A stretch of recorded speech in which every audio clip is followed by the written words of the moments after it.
Hey, good morning, church. Hey, it's good to see everyone. If you're a guest or visitor with us today, we're glad that you're here. We're glad that you chose to worship with us. Today, we are finishing up this Village series that we've been walking through together, looking at what it looks like for a group of people to be united together around a cause, looking at what it looks like for a group of people to unite around one thing. And week one, if you're just to catch us up, week one was it takes a village to conquer sin. Week two was it takes a village to overcome struggle. Last week we began to shift our focus from inward to outward, where last week it takes a village to make a difference. And now this week, if we conquer sin, if we overcome struggle, if we begin to make a difference together, and then the byproduct of that is one thing: celebration. Celebration. And so this week we're going to look a little bit at what it looks like for a village to celebrate together and why we do that. I want to pray for us, and we're going to jump right in. Father, we're thankful for today. God, we're excited to be here. Lord, I pray that over the next few moments, God, as we have time of worship and time of giving, God, as we have time of learning, God, I pray that we will get over ourselves. We will see your word for what you want to teach us. And we will not just pick and choose what we want to hear, but God, I pray today that you will show us what grace looks like through your word. God, we're thankful for your love, a love that changes us. Father, I pray that we allow it to do so today. It's in your name we pray. Amen. A couple weeks ago, right after Christmas, I came home from work and was greeted by Reagan and Levi, and they were excited. That's one of my favorite times of the day is when I walk in the door. They were excited. We were standing in our living room for Christmas. I got one of those surround sound bars sitting in front of our TV. And one of the features on it is that you can Bluetooth music from your phone to it. So that's pretty cool. So I'm trying it out, and I press play on one of the songs, and Reagan looks at me, and with every bit of 5-year-old excitement and intensity, she looks at me and she says, "Dad, can we have a dance party?" And I said, "Sure."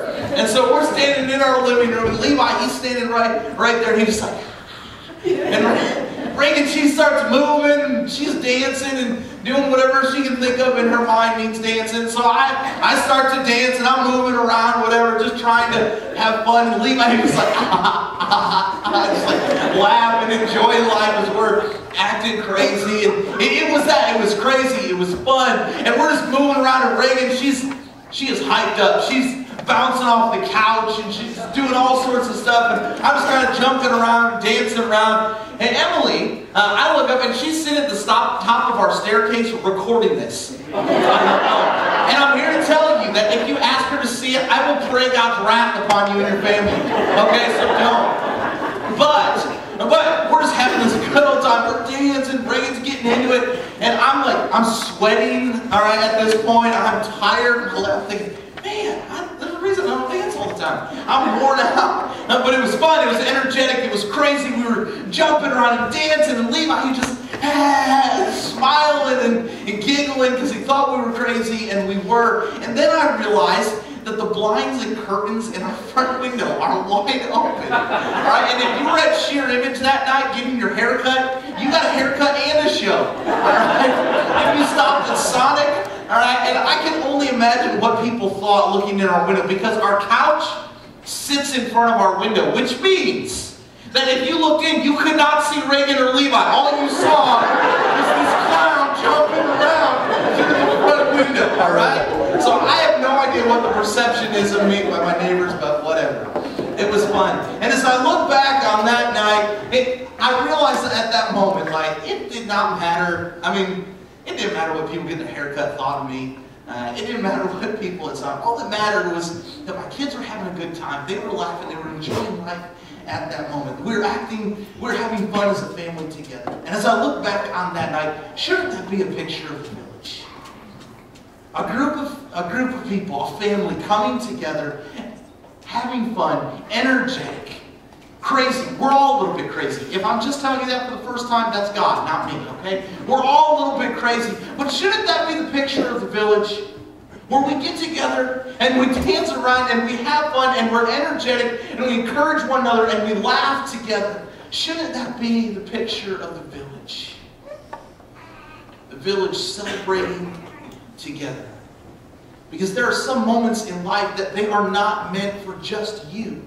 There are some victories in life. There are things that happen that God works through you or someone else, and they're not just meant for you to see. It's meant for everyone to see, so we can celebrate together. I think if we were to ask Jesus what celebration looks like, and if we were to ask Jesus if that's what the village should look like, I think he would say yes. The reason for saying that is this. If you brought a Bible this morning, go ahead and open up to Luke chapter 15. Luke chapter 15. Jesus is feeling pressure from some of the Pharisees and the teachers of the law. And the reason that he's feeling pressure from them is because they keep wanting to know, why is this guy hanging out with sinful people?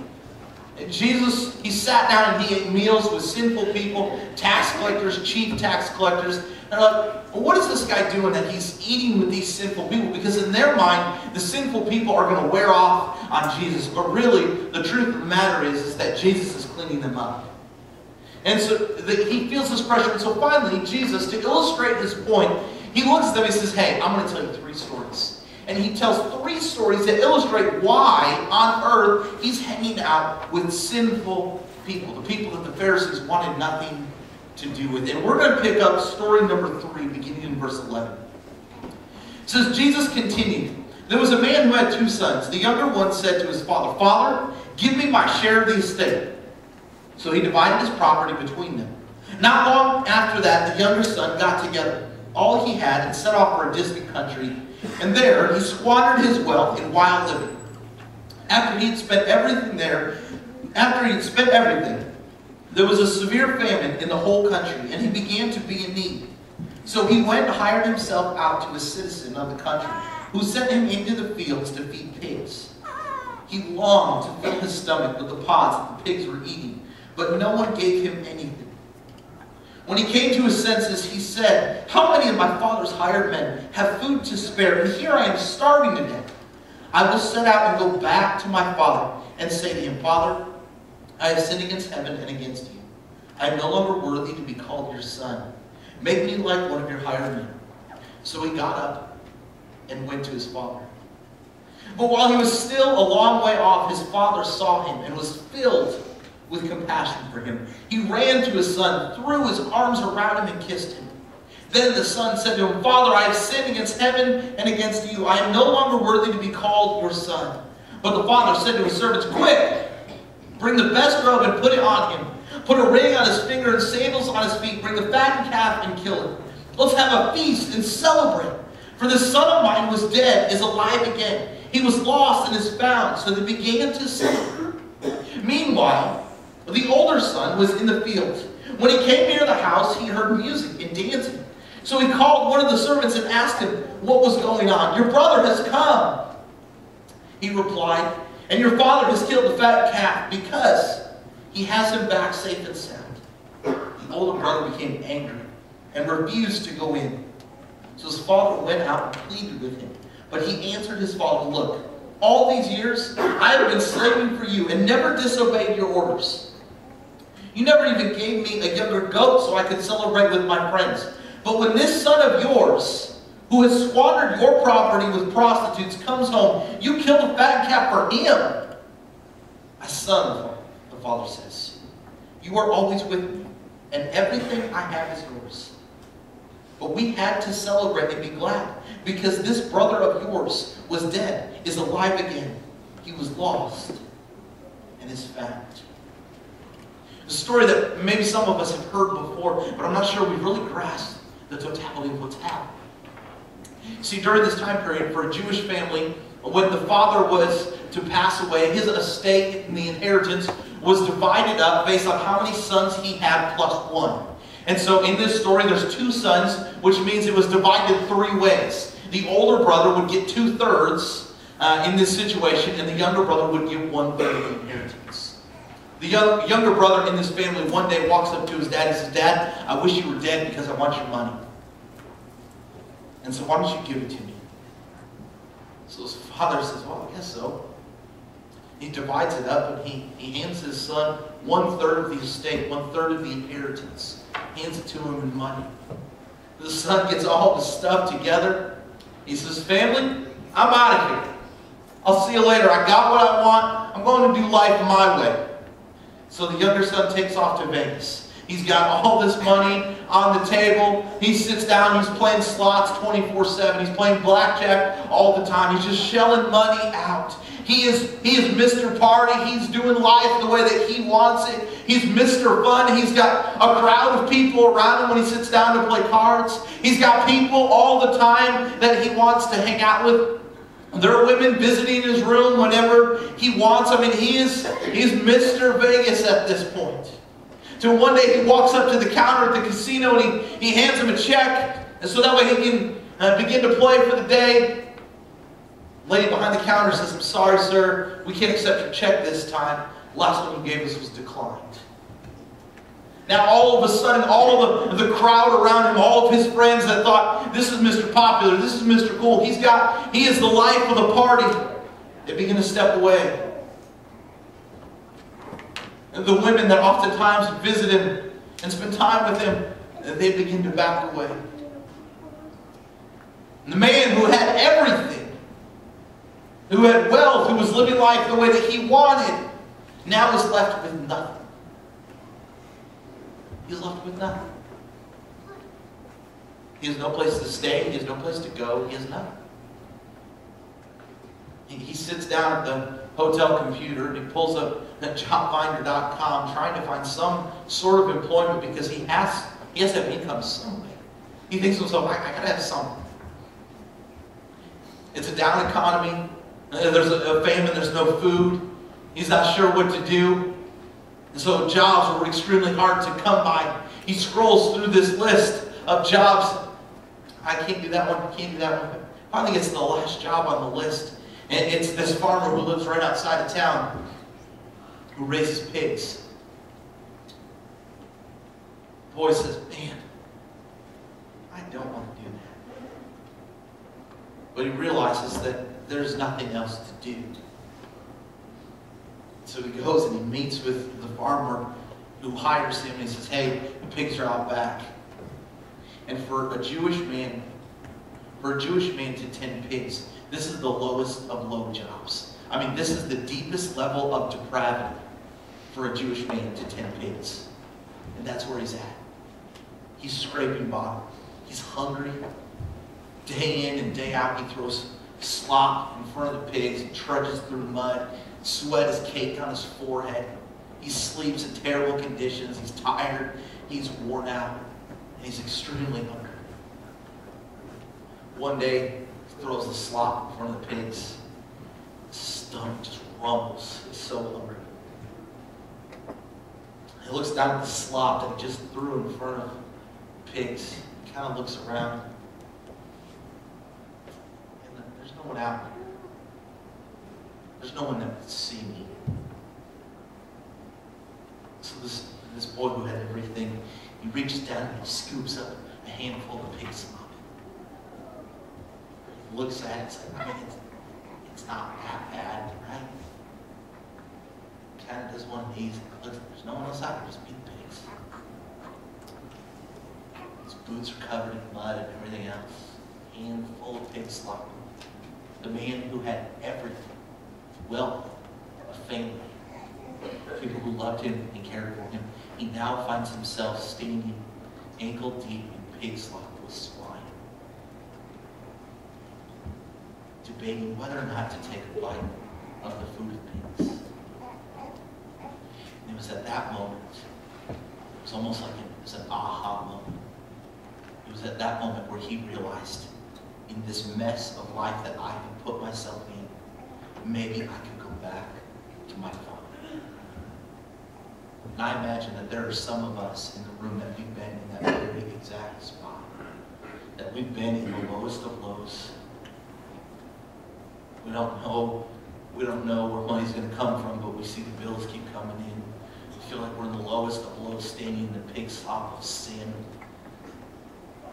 We don't know how to get out of it, and we really want to keep doing it, but we see the consequences.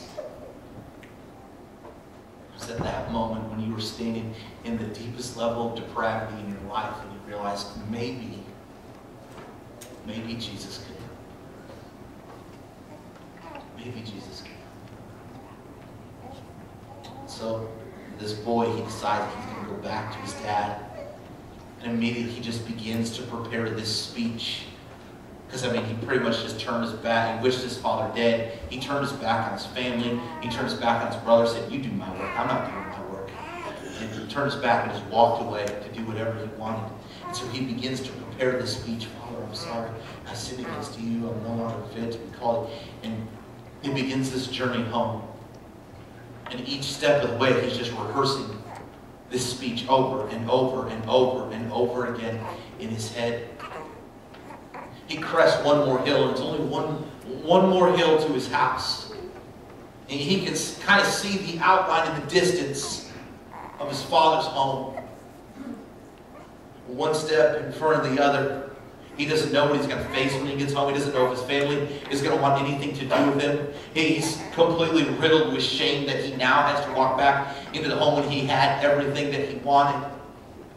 He gets a little bit closer and he passes a couple neighbors' houses, and the neighbors know who he is. Well, that's that guy.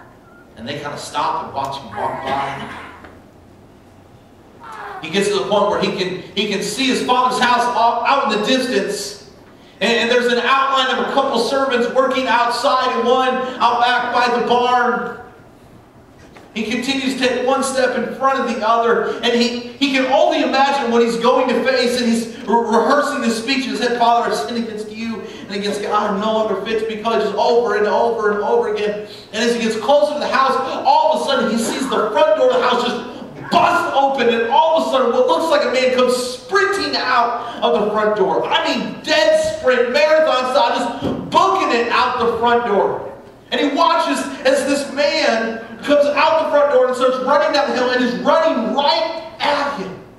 And he's rehearsing this speech over and over and over again. He said, Father, I'm sorry, I'm sinning against you. Just over and over and over. And he looks up and he realizes, that's my dad. And at this moment, he doesn't know what is going to happen. Is he going to club me? Is he going to punch me? Is he going to turn me away? Is he going to just kick me out? I don't want to even see you. All these possibilities are running through his head all the while he's practicing this speech. And he looks up and his father runs right at him and stops. And they're face to face, and you can imagine the intensity of, after everything that the son has done, this father sees him. And I don't know if you've ever been there, face to face with Jesus as the younger son, and you know all of the things that you've done. You know all of the mistakes that you have made, and once again you're coming back to Jesus. And you've got this speech memorized in your head. God, I'm sorry that I did this. I'm sorry that I did this. I'm sorry that I ignored you. I'm sorry to go to church. I'm sorry. And we have this speech memorized in his head. And the son in the story, he begins to rehearse. He says, Father, I'm sorry I've sinned against you and sinned against, and God, I'm no longer fit to be called your son. And he just begins to reel off this speech that he has said over and over and over again. And the father just gives him a bear hug and just wraps him up. And he says, you're home. You're home. And he begins his speech again. Father, I've sinned against you. He says, you're home. He says, let's go, let's go. And so they walk back up to the house, and there's servants out in front, and they just they're just dropping things like, he came back. Did he really come back? And the father looks at one servant and he says, listen, he's home. I need you to get a robe, the best robe. I need you to get jewelry. The biggest ring. I need you to get sandals to put on his feet. Make sure you get his size right. I need you to go get this right now. Go get it. The servant's like, why are we getting this stuff for him? You know what he did? The father turns over to the next servant and he says, hey, listen, I need you to go get that big fat calf out back. I need you to kill it because we're going to have a party. We're going to celebrate. Because this son right here is home. He's home, and we're gonna celebrate together because of it. The servants are like, wow, okay, you're the boss. So they go and put a robe on this son. They put jewelry on him. They put sandals on his feet. They kill this fatted calf. They bring music in. The food's ready. The party's hopping. It's the place to be. Remember that older son? He was still out back working all day. He doesn't know what's taking place because he's been out in the field taking care of the family. The son begins to walk towards the house, and all of a sudden, he hears music and dancing. My dad's lost it. What's going on here? And one of the servants runs by him on his way to the house and says, hey, what's going on here? He says, your brother, he's back. And so your dad thrown a big old party to celebrate because of it. He gets closer to the house. He says, what? We're doing this for him? I'm not going in there. There's no way. His dad hears that he won't come inside. So he comes out and he says, listen, your brother, he's home. He's alive. And we're having a party for him. I really want you to come in. And the older son looks at his dad and he said, are you kidding me? Are you kidding me? Why on earth would I go in for a party of that clown? Do you know what did you forget, Dad, what he did to you? He wished you dead. He stole a third of everything that you own. He went and just burned it in a barrel pretty much. I don't even want to claim him as my brother. And that's what it says, is your son. He didn't say my brother. I don't want anything to do with this guy. He left me here. And I don't know if you forgot that, but I'm the one who's been putting in the work. I'm the one who's been keeping this farm together. I'm the one who picked up his extra work. And I've not got a dime for it. Why would I go to a party for this guy? And most of us, when we read this story, we think, man, that brother's a jerk. Where's his compassion? I mean, his brother finally came home. That's the point of the story, right? Well, why would we... Who's this guy? And we look at the story of the older brother and think, man, he's just as mean. But listen, I think there's a lot of us in the room that we're doing the same thing. I mean, really, this older brother, he's the only sane one in this story. Because it doesn't make sense to throw a party for the son. He's the only logical person in this whole story. Why wouldn't you throw a party for this guy? So he's standing outside. Meanwhile, the younger son is inside the house. And all the servants, man, they've got a night off. They've got a great meal. And the music is moving. And the party's in the house. They're on the dance floor. And they're dancing up. They're loving life. Say, hey, we're going to have a party. We're going to have a party. We're going to celebrate. And the son is still standing over the corner with his robe and his big jewelry and his nice sandals. And even though this party is for him, he still wonders, can I dance? Because the shame of what he has done over the past several years is still inside. He knows that. The guilt of the things that he has done, the things he said to his dad before he left, it still is right here in the middle. And he looks at the servants, and he looks at his dad. He slowly steps out and begins to dance. He steps out on the dance floor and begins to dance. And Judah Smith asks the question, preacher out in Seattle, he says, why does this son get to dance? Is it because of his professionalism? No. Is it because of his financial investments? No. Is it because of the crowd that he ran with? Absolutely not. He said, the boy gets to dance because his father loves him. End of story. The only reason that guy gets to dance, the only reason the younger son gets to dance is because his father loves him. And this morning, church, as a village together, we need to understand that in a village, celebration is defined by grace. And Jesus looks at us and he says, hey, I know what you've done. I know how you just squandered life. I know this wild living you've been a part of. What do you say we dance? What do you say we dance? And there's some of us that we spend all of this time telling Jesus all of the reasons that we can't dance. I've done this. I doubt you here. I don't understand this. I did this when I was in high school. I did this when I was in college. I did this last week when no one was looking. I've not always done this right in life. I've not been the best parent. I've not been the best spouse. And we sit here and we tell Jesus all the reasons that we can't dance. All the while, He's like, hey, I'm the one who sent you the invitation. If I didn't want you to dance, I would not have invited you to the party. As a village, celebration is defined by grace. By grace. And Jesus looks at us and He says, hey, let's dance. Let's have a party. And we need to quit telling Jesus all of the reasons that we can't dance and just recognize that by His grace we get to celebrate. It's by His grace that we get to celebrate.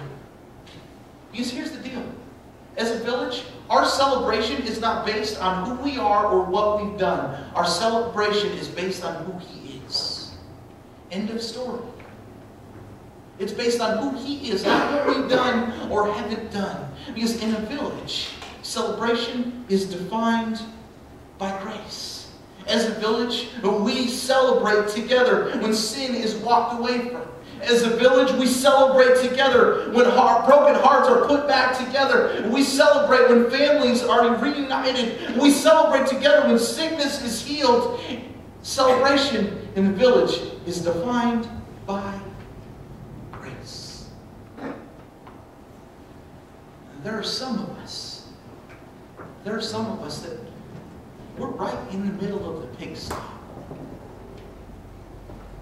And whether it's a sin that we're a part of or our pride that's dragging us into it, we're right in the middle of the pigsty.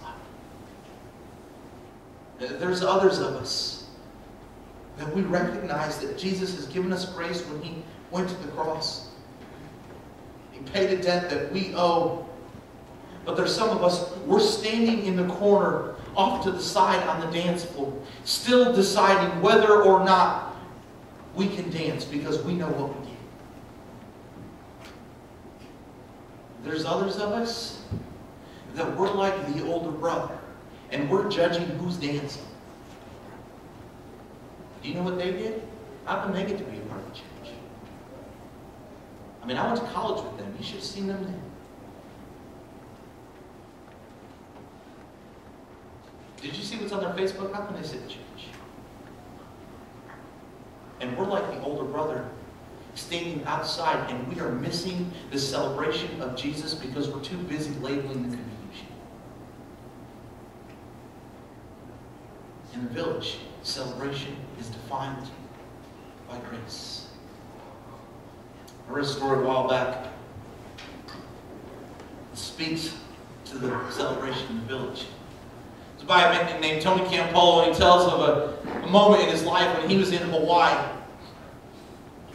One night he was in Hawaii, it was real late, and he decided he was there on a speaking engagement. He wanted something to eat. And so he wrote the way the story unfolded to get the full scale of what was happening. He said, up a side street, I found a little place that was still open. I went in, took a seat on one of the stools at the counter, and waited to be served. And this was one of those sleazy places that deserves the name Greasy Spoon. I didn't even want to touch the menu because I was afraid if I opened it that something gruesome would crawl out at me. But it was the only place I could find it. He writes, the fat guy behind the counter came over to me and asked, what do you want? He said, I wanted a cup of coffee and a donut. He poured the cup of coffee, wiped his grimy hand on his smudged apron, and then grabbed a donut off the shelf behind me. I'm a realist. I know that in the back room of the restaurant, donuts are probably dropped on the floor and kicked around. But when everything is out in front of me, where I can see it, I really would have appreciated it if he would have used a pair of tongs and placed the donut on some wax paper. As I sat there munching on my donut and sipping coffee at 3:30 in the morning, the door of the diner suddenly swung open. And to my discomfort, in marched 8 or 9 provocative and boisterous prostitutes. It was a small place, and so they sat on either side of me. Their talk was loud and crude. I felt completely out of place and was just about to make my getaway when I overheard the woman sitting beside me saying, "Tomorrow's my birthday. I'm going to be 39 years old." Her friend responded in a nasty tone, "So what do you want me to do about it? You want me to throw you a birthday party? What do you want? You want to have a cake and sing happy birthday and all that?" "Come on," the woman next to him said. "You don't have to be so mean about it. I was just letting you know that it's my birthday. Why do you got to put me down? I was just telling you." She said, "I don't want anything from you. I mean, why should you give me a birthday party? I've never had a birthday party in my whole entire life.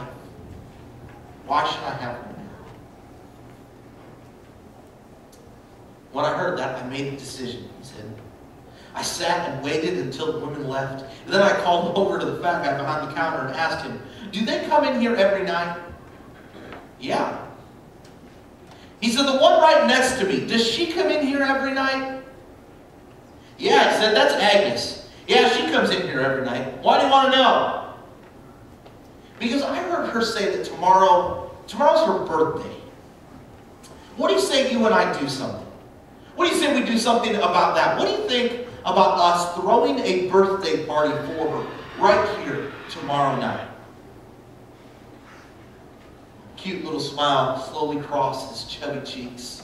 Said, "Yeah, that's great. I like that. I like that a lot." Calling his wife who did the cooking in the back room, he shouted, "Hey, come out here. This guy's got a great idea. Tomorrow is Agnes's birthday, and he wants to throw Agnes a birthday party right here tomorrow night when she comes in." His wife came from the back room bright and smiling. She said, "That's wonderful." She said, "You see, Agnes, she's one of those people that she is nice and encouraging and kind, but no one does anything nice, encouraging, or kind for her. Look," I told him, "if it's okay with you, I will get back here tomorrow morning about 2:30 and decorate the place. I'll even bring the birthday cake." "No way," said Harry. That was the fat guy's name. "The birthday cake, that's my thing. I'll make the cake." At 2:30 the next morning, I was back in the diner. I had picked up some crepe paper decorations at the store. I made some signs on these big pieces of cardboard that said, "Happy Birthday, Agnes." I decorated the diner from one end to the other and had it looking nice. The woman who did the cooking must have gotten the word out on the street, because by 3:15, every prostitute in Honolulu was in that place. It was wall-to-wall prostitutes and me. At 3:30 on the dot, the door of the diner swung open, and in came Agnes and her friend. I had everybody ready, and when they came in, we all screamed, "Happy birthday!" Never have I seen a person so flabbergasted, so stunned, and so shaken. Her mouth fell open. Her legs seemed to buckle a bit. Her friend grabbed her arm to steady her. As she was led to sit down on one of the stools along the counter, we all sang "Happy Birthday." As we came to the end of our singing with "Happy Birthday, dear Agnes, happy birthday to you," her eyes moistened.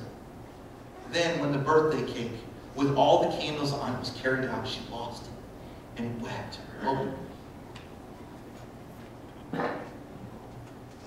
Harry gruffly mumbled, "Blow out the candles, Agnes.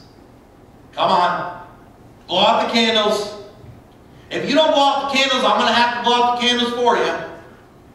And after a few moments, he did. He handed her a knife. Said, "Cut the cake, Agnes. Yo, Agnes, we all want some cake here." Agnes looked down at the cake. Then, without taking her eyes off it, she slowly and softly said, "Look here. Is it all right with you if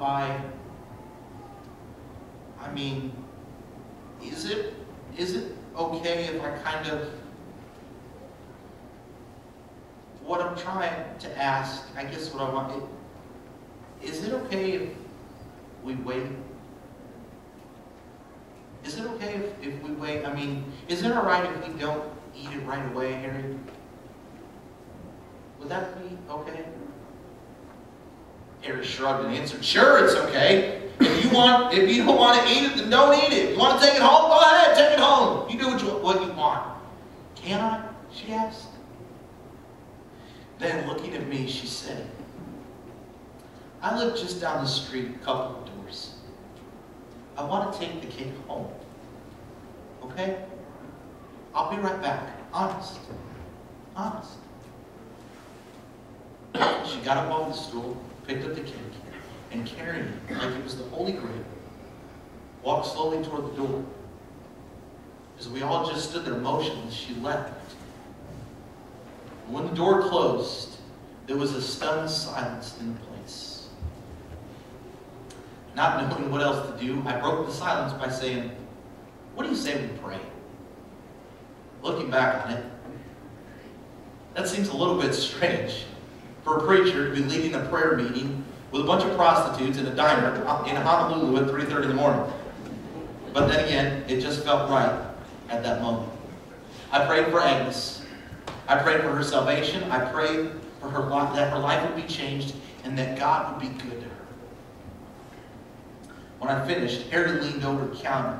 With a trace of hostility in his voice, he said, hey, you never told me you were a preacher.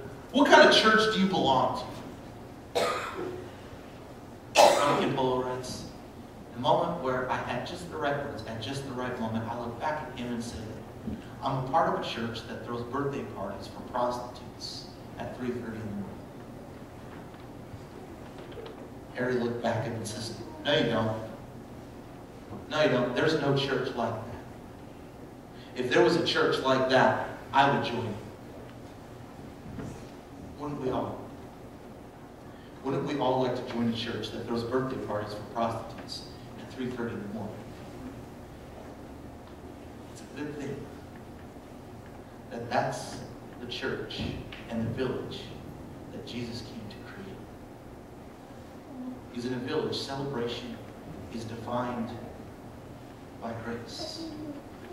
And this morning, church, whether you're sitting at the pig slot, whether you're standing in the corner of the dance floor, whether you're in the process of walking down the road to meet Jesus again, whether you're right in the middle of the party, this morning, as a village, our celebration is defined by grace, forgiveness, a second chance. So the question this morning, church, will we dance? Let's pray.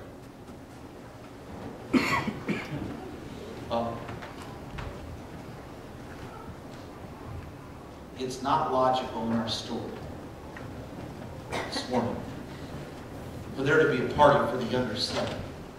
It doesn't make sense. He should have been punished. There should have been some sort of consequence to his action.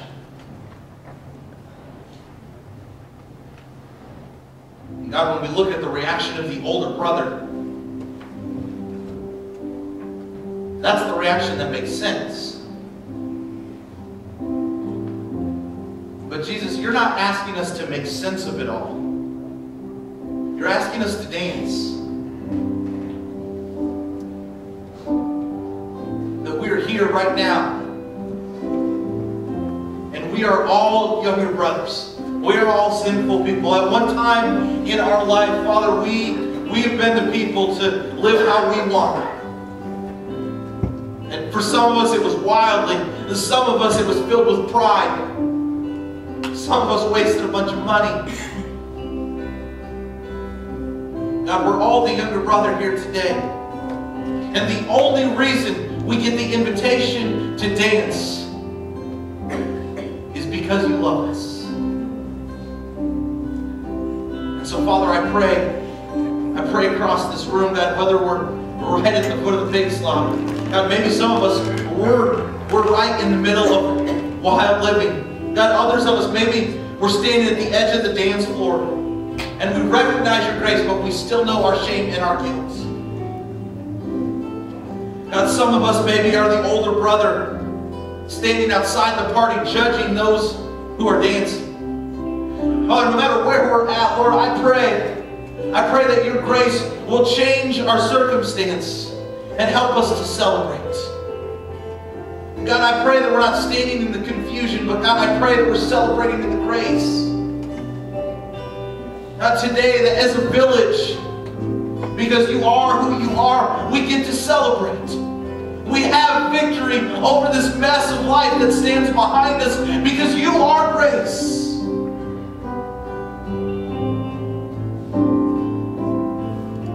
It's something that is not logical, but a gift is, Jesus, when you hung on a cross and paid our debt in full of all of this wild and prideful living. And because you did that, we get to celebrate. Because celebration in this village is defined by grace. So Lord, I pray today, no matter what life looks like, I pray that we recognize your grace and celebrate because of it. Oh, we are forever changed by your love. God, help us to not ruin lives because of shame and guilt. God, I pray today for this village that you will help us to dance. Dance in victory. Dance in celebration because of your forgiveness and your grace. God, our celebration is not based on all the things that we've done. It's based on who you are. And so God, I pray today that we not focus on all these things that we've done or haven't done, but God, we focus on you. And as we look at you, we see the invitation to dance. God, we're thankful and change people. It's in your name we pray. Amen. I want to invite